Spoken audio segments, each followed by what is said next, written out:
Will Hardy had quite the surprise after the game against New Orleans. I guess it's fair to say if the rookies have graduated, they failed their postgraduate test. It's next on Locked on Jazz. Bum bum bum bum bum bum bum bum bum bum bum bum bum bum bum bum pow. Ah.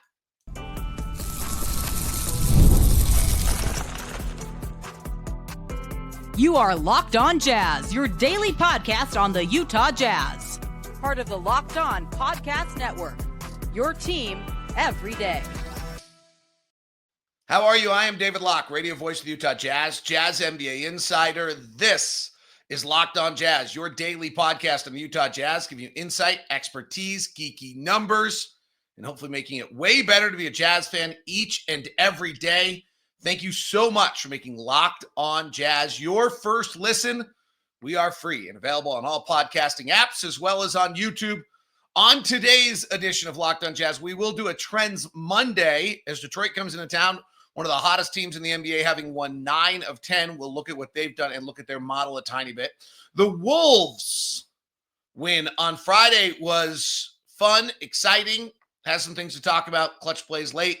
Some not so clutch plays before that, some learning moments. We'll break that down. But we're going to start with what I thought was a bit of a surprise.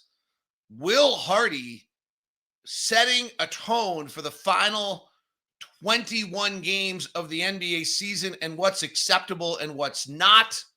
And basically, I think throwing a salvo over the bow of a bunch of our young players saying, if you're not careful, you're not going to be in this league for very long. A pretty incredible moment after the game the other night against the Pelicans. Ron and I kind of played the Guess the Will Hardy press conference on Postcast and guessed wrong. I said I thought he'd be displeased about level of detail. I didn't think he'd be this displeased. We're going to let you hear it here in a second. I did not expect to see this kind of reaction from Will Hardy. And the bottom line to what just happened, and I will give you my takeaway and then we'll let you hear it, is that Will Hardy just set the tone for the final 21 games of the season.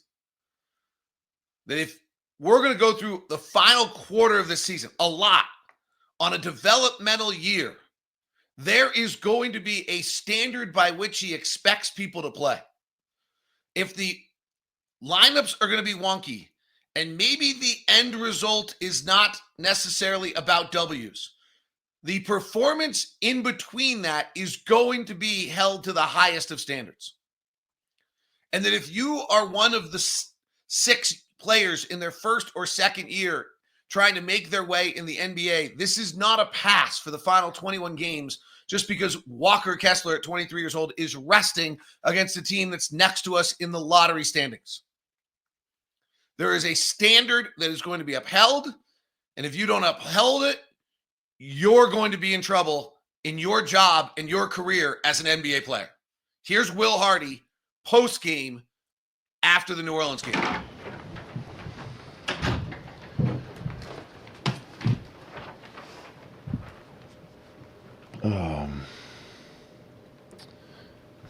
Just not enough attention to detail in terms of what we're trying to execute defensively. 76 points in the paint is unacceptable. I don't care who plays in the game. In the first half, they scored 36 points on layups and only shot 4 free throws, which indicates we're not making enough plays at the basket.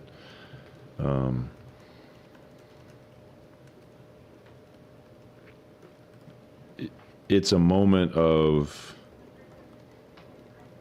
refocusing for everybody that wants to play more, because everybody wants to play more, and then you get a chance to do it and you go out there and you don't execute, and that's frustrating.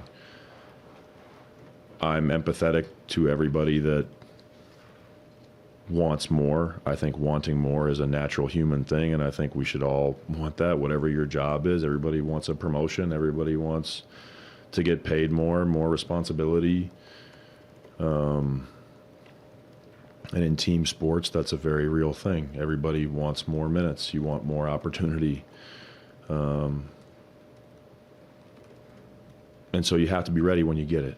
I don't expect every shot to go in. I don't expect our basketball skills to be perfect at all times, but I do expect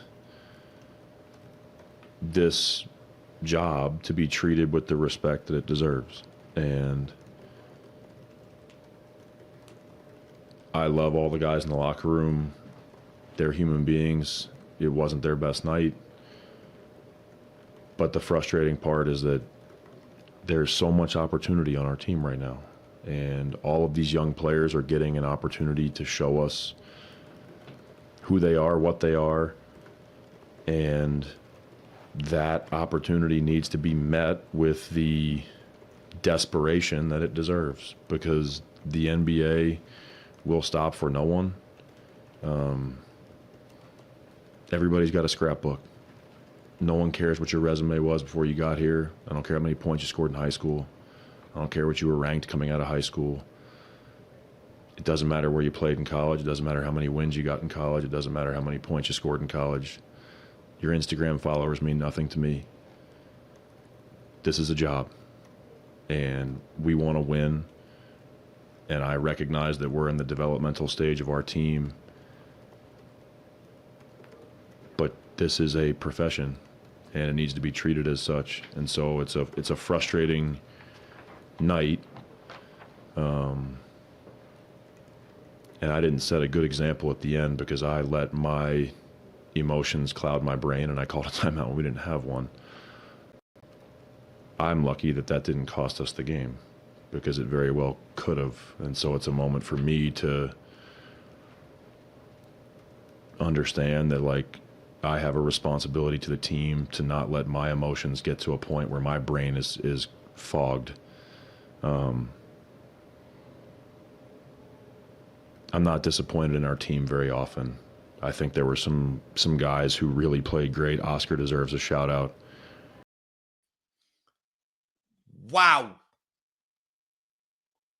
I call it wow. I thought there were a bunch of lines in here that were super important. The first one to me was, I respect that we're in a developmental stage as a franchise. Okay. We might not be rolling out a roster of 5 guys every night that gives us the highest chance to win.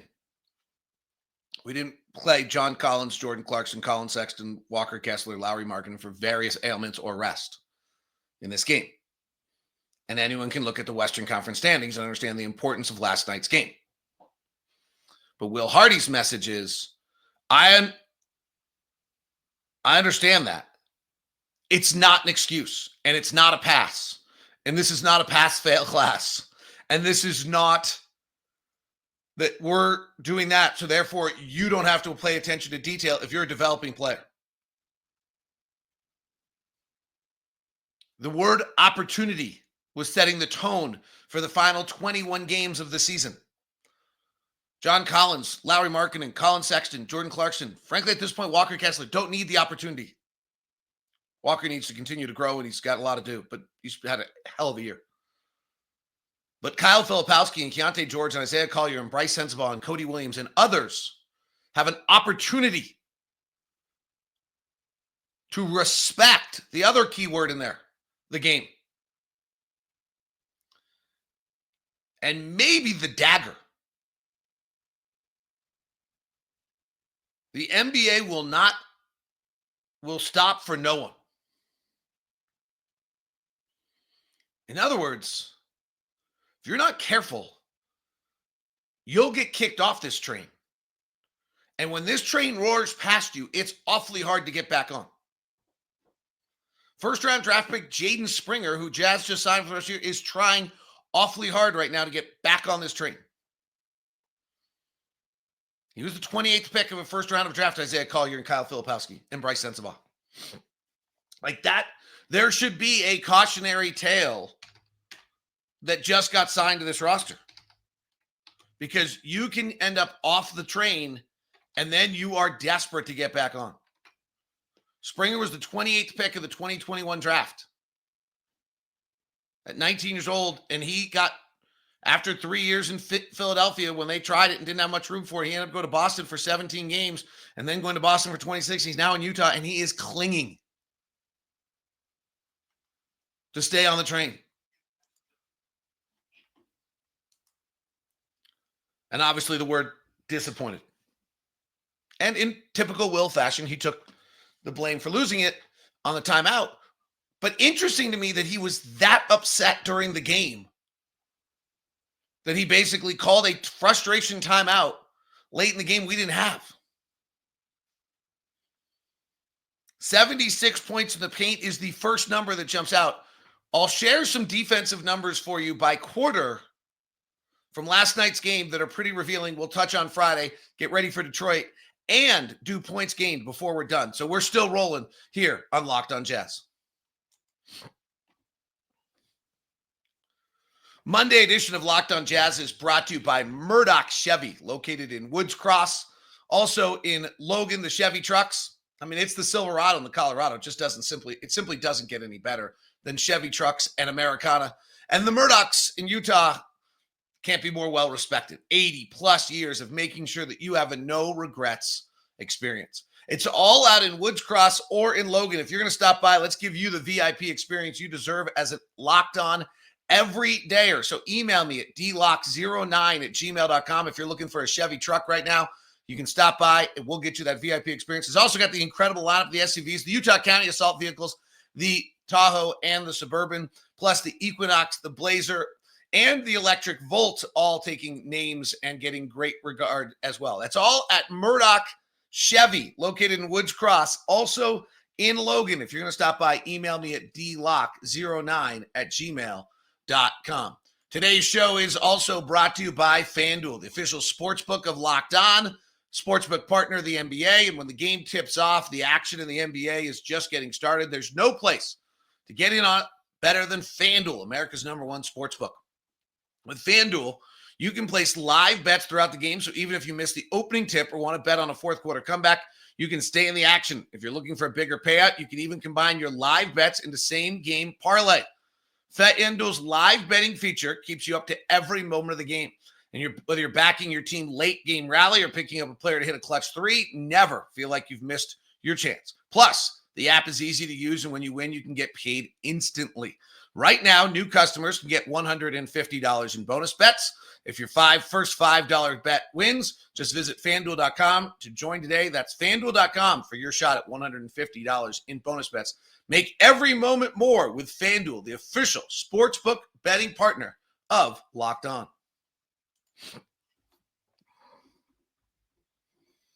Thanks so much for making Locked On Jazz your first listen of the day. We are free and available on all podcasting apps, and we have the daily newsletter, the one stop for all NBA fans. Can't get any better. You get Katie Heindel's national article, you get Josh Lloyd's fantasy, you get links to all the important stories, and you get Locked On Jazz daily newsletter at lockedondaily.com. Go check it out. Add it to your list. Please subscribe. It's free. All right, Will Hardy really sets the tone for what's expected and acceptable for the next 21 games. Pretty important, actually. We've got a funky stage coming up. There's no need to hide behind what's going on, right? We're pretty deep into it at this point. At 15-45 and the worst record in the Western Conference and tied for the third worst record in the NBA, it's pretty clear what's going on. And we've got some tricky things to navigate here. Frankly, when our three primary guys or even our old starting lineups on the floor, the team's really good. The starting lineup of Keyonte, George, Collins, Sexton, Lauri Markkanen, John Collins, and Walker Kessler is like a +9 per 100 possessions. You're not going 15 and whatever with those guys being +9. It's a problem. The teams, those guys have all developed way too well. Walker Kessler were 5-4 when he plays in the last 9 games. That's become quite a combination. When John Collins, Walker Kessler, and Lauri Markkanen are on the floor so far this year, we're +4. It's pretty good. So there's going to be games where they're missing because there are 9 games left on our schedule that are very much The Jazz may be the better team at this point. And so that's going to get funky. At Washington, at Toronto, at Philadelphia to lead off this upcoming road trip. Home against Toronto, home against Chicago, home against Washington, at Charlotte, home against Minnesota on the final game of the season for all we know. There are going to be a bunch more games where we're starting lineups like last night's. And Will Hardy established the tone for the final 21 games that there is acceptable and unacceptable. Last night, when Brice Sensabaugh, when Kyle Filipowski was on the floor, our defensive rating was a 145.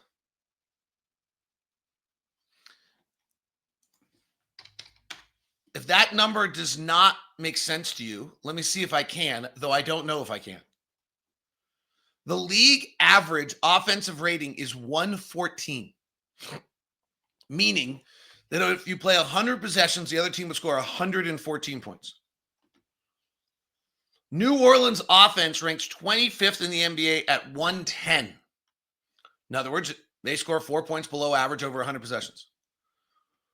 When Kyle Filipowski was on the floor last night, our defensive rating was a 145.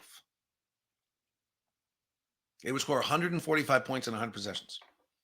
Our offensive rating was a 93.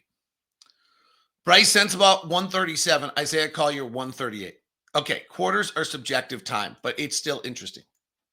To open the game, Johnny Juzang, Kyle Filipowski, Brice Sensabaugh, and Isaiah Collier, and KJ Martin, the starting five, had a defensive rating of 142. It's horrific. In the second quarter, they were better, except for Kyle Filipowski. In his 6 minutes, the defensive rating was a 178. They scored 1.78 points every time they crossed half court when Kyle Filipowski was on the floor. Sensabaugh was a 138. That's horrific. Collier's a 144. Cody Williams was a 175 in his 1 minute of work.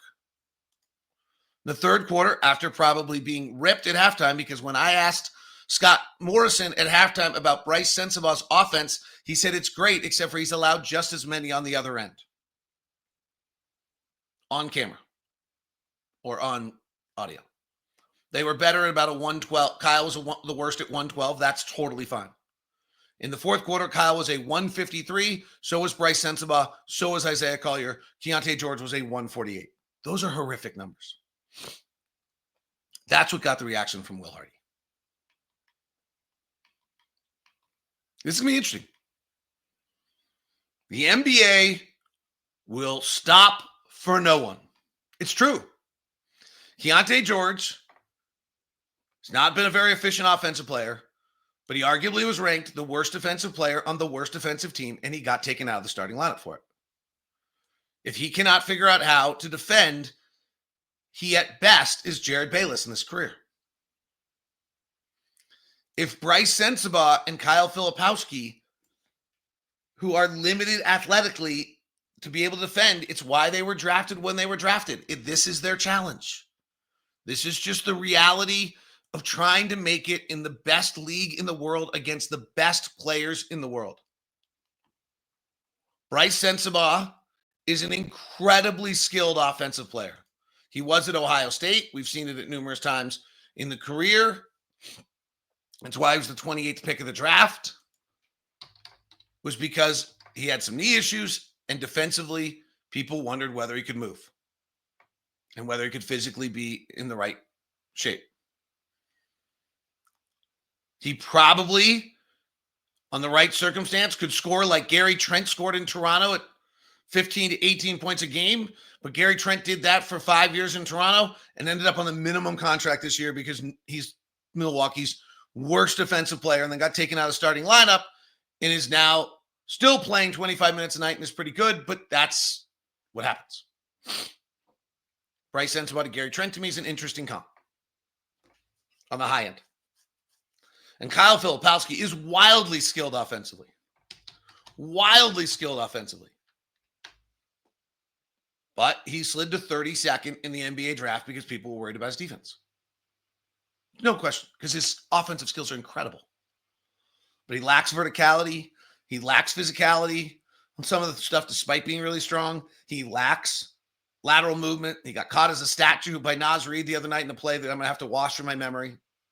You have these plays that, when I say that, what I mean by that is you'll have these plays where young players, I said this about Isaiah Collier in the draft process before we drafted him. He used to take threes. He's not doing it now. He used to take threes where he literally hit the back of the glass or he'd miss by a zip code. And you have to just like wash it out of your memory because it's only a play, but it feels like more in your mind.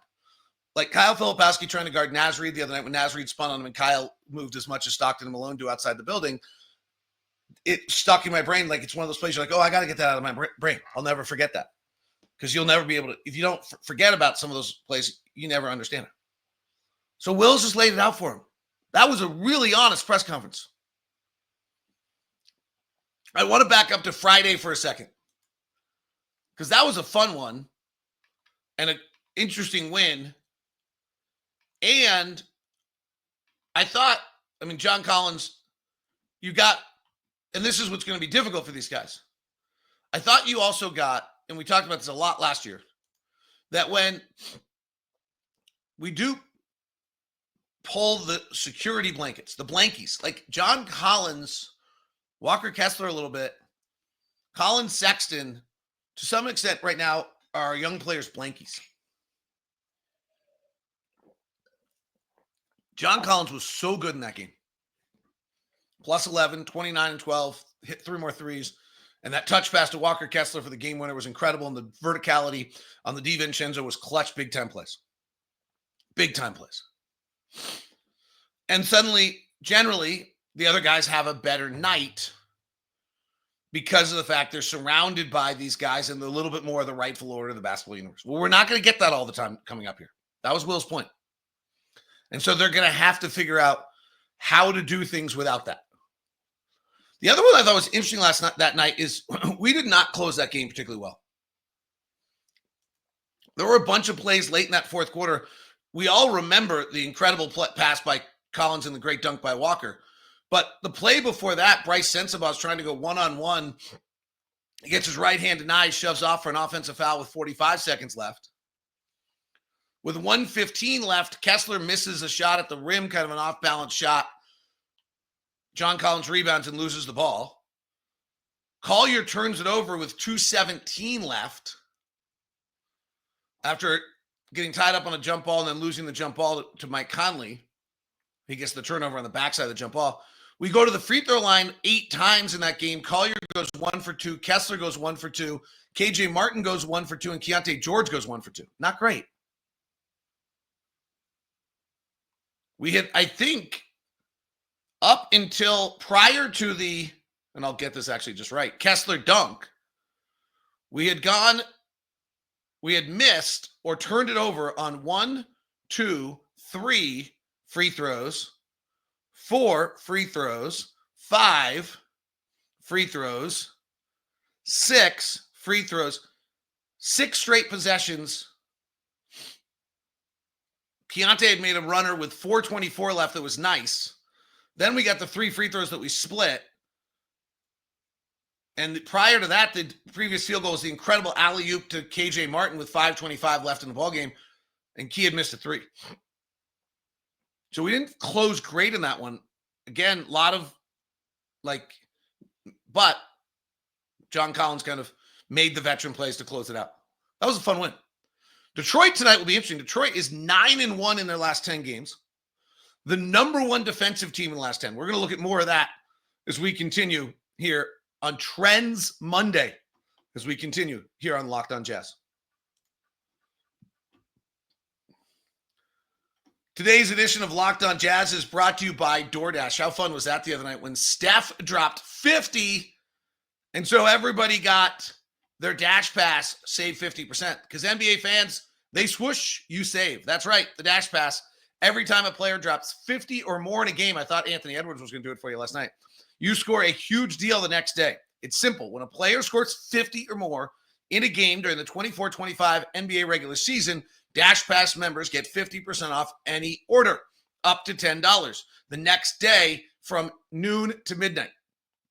Here's a few ways. Well, what do you want to do? You want game day feast? You want late night cravings? You want lunch on the go the next day? whatever it might be, you do it. You sign up for Dash Pass and be ready to save.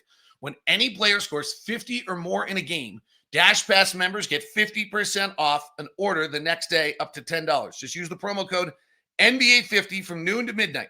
And after a 50-point game on eligible orders of participating merchants, must have an active Dash Pass account. Terms apply. Visit DoorDash to learn more. DoorDash, noon to midnight, exclusive to Dash Pass members. 50% off one order up to $10. Offer valid from 9 a.m. Pacific to midnight Pacific on a 50-point performance in any game during the NBA season. On orders placed at participating merchants, valid only in the United States. Maximum value discount is $10. Discount applies to subtotal only. Does not apply to fees, taxes, gratuity. No, not valid for pickup. Limited one per person. Not valid purchase for alcohol. Fees, taxes, gratuities still apply. Must have an active Dash Pass account. Use the promo code NBA50 to redeem. Dash Pass 50 fun.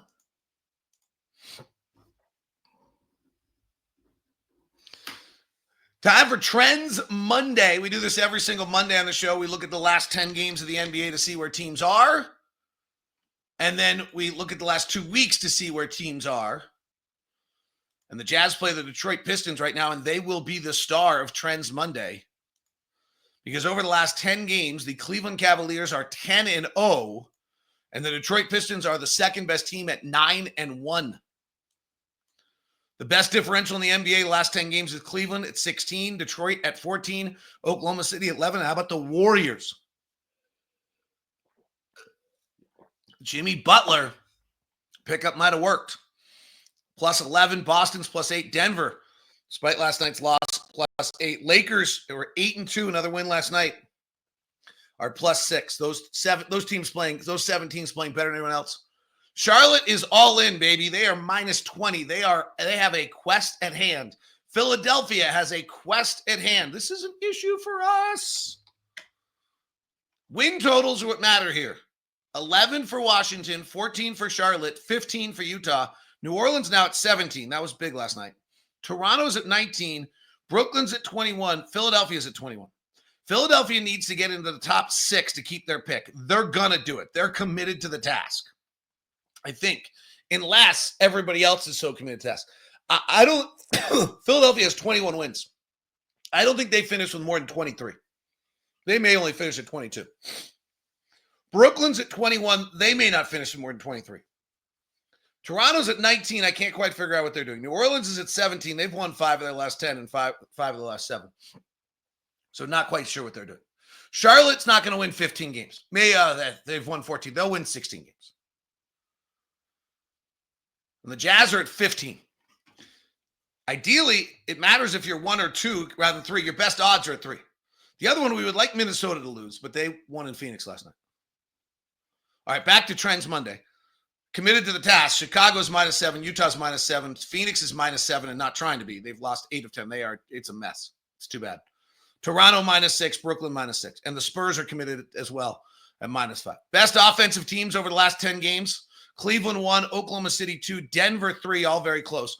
Golden State 4, Detroit 5, Boston 6. Charlotte's offensive rating in the last 10 games is a 97. The next worst is a 105 by Brooklyn, then Toronto, then Orlando continues to struggle, then Philadelphia, and Houston, interestingly. Minnesota is at a 111 as well in there. Teams that are defensively great. Detroit is number 1 in the NBA defensively over the last 10 games. Lakers are 2. Big jump to Golden State 3. Cleveland 4. Milwaukee 5. Interesting, Oklahoma City is 15th. Still winning a lot, but they are not defending at their same rate. Phoenix is the worst defensive team in the NBA the last 10 games. Then Utah. Then New York. Interesting. They're 7-3 and playing that level of defense. Then Chicago, Philadelphia, San Antonio, and Memphis. Going in a little bit more recent trend and going to the last 2 weeks, which rather than 10 games tries to give you a little bit of a trend of usually about the next 6 or 7 games, depending. We came out All-Star break. It was a little less last time we did it, but it's about 6 games now.